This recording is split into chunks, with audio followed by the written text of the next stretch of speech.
Par contre, je pense que la prochaine rencontre, ou avant la prochaine rencontre d'ailleurs, s'ils me demandent vraiment ce colloque, c'est moi qui leur poserai des questions.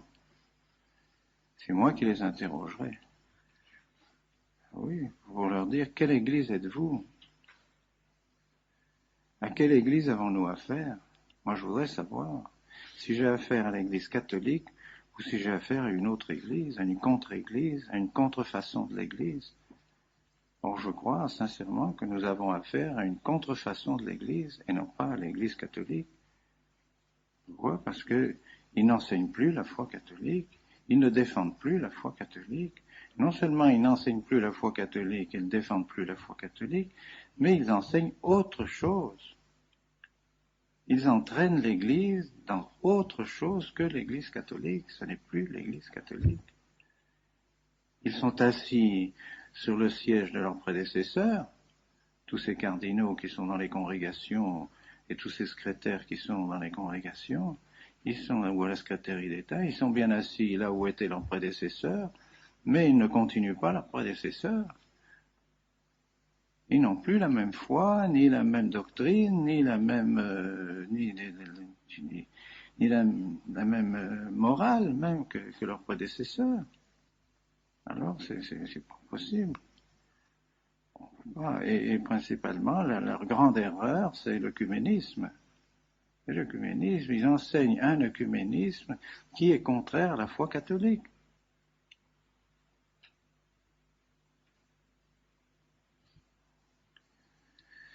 Et je dirais que pensez-vous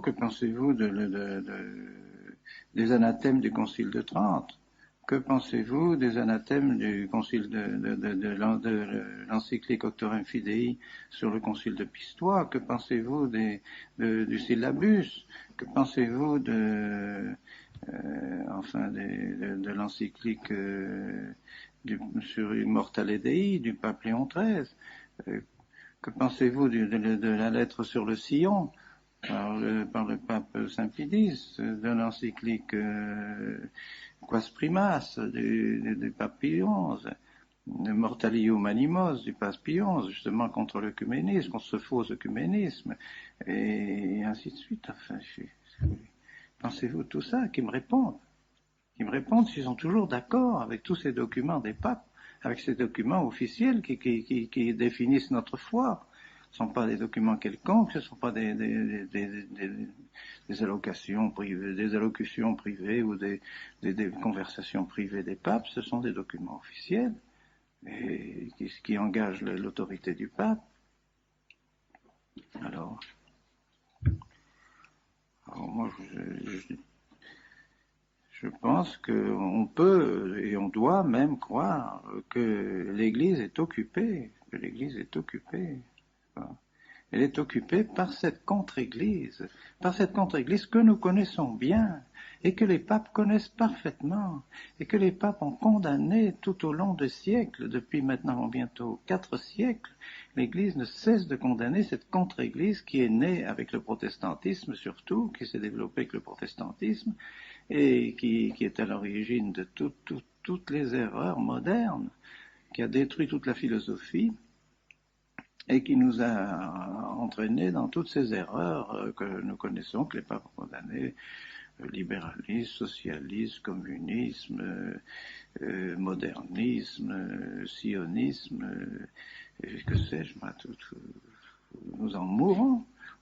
Les papes ont tout fait pour condamner cela, et voilà que maintenant, ceux qui sont sur les sièges de ceux qui ont condamné ces choses-là, eh bien, sont maintenant d'accord, pratiquement, avec ce libéralisme et avec cet œcuménisme. Alors, on ne peut pas accepter ça.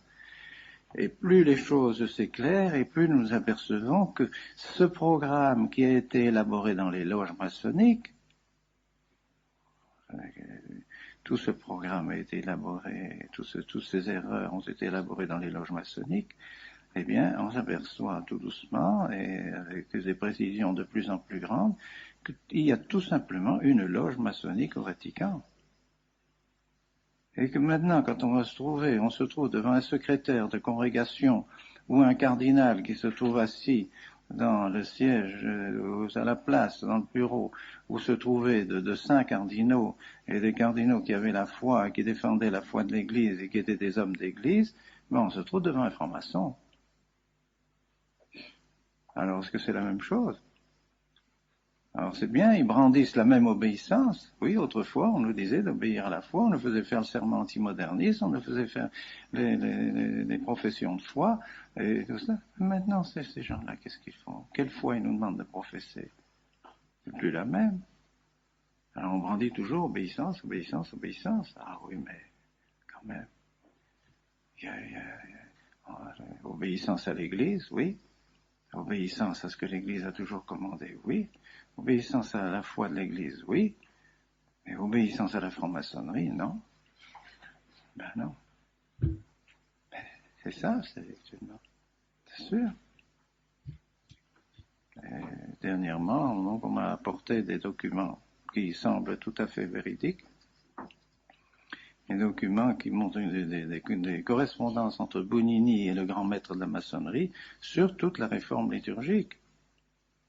Dans lequel le grand maître de la maçonnerie demande à Bonini d'appliquer la réforme du fameux Rocca, les prêtres apostats, Rocca, qui, lui, avait prédit déjà tout ce qui devait se faire et avait déjà prévu tout ce qui devait se faire lorsque le Vatican serait occupé par la maçonnerie. Voilà ce qu'il faut faire. Et alors maintenant, le grand maître de la maçonnerie demande à Bonini d'appliquer cela. Et le grand principe dit il faut arriver à la naturalisation, comme il dit, naturalisation dell'incarnation. Donc désurnaturaliser l'incarnation. Donc on arrive au naturalisme. Il faut naturalisme. Et que cela, il faut appliquer les principes de la langue vernaculaire, de la démultiplicité des rites, de la multiplicité de la liturgie, pour rendre la liturgie complètement confuse et mettre la confusion partout. Et les oppositions entre les différents rites.